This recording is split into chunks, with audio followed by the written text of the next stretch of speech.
ఖాతంలో ఉపరితల ఆవర్తనం కొనసాగుతోంది. దక్షిణ అండమాన్ సముద్ర తీర ప్రాంతాల్లో కూడా కొనసాగుతోంది. సో రానున్న 24 గంటల్లో ఈ ఉపరితల ఆవర్తనం అల్పపీడనంగా బలపడుతోంది.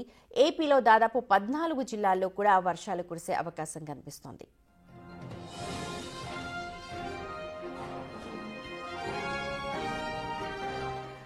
ఉపరితల ఆవర్తనం ప్రభావంతో ఇటు తూర్పుగోదావరి, కాకినాడ, కోనసీమ, పశ్చిమ గోదావరి, ఏలూరు, ఎన్టీఆర్, కృష్ణా జిల్లాలతో పాటు అటు గుంటూరు, బాపట్ల, ప్రకాశం, నెల్లూరు, తిరుపతి, చిత్తూరు సహా రాయలసీమలోని కొన్ని జిల్లాల్లో ఓ మోస్తరు నుంచి భారీ వర్షాలు కురిసే అవకాశం ఉంది అంటూ వాతావరణ శాఖ హెచ్చరికలను జారీ చేసింది.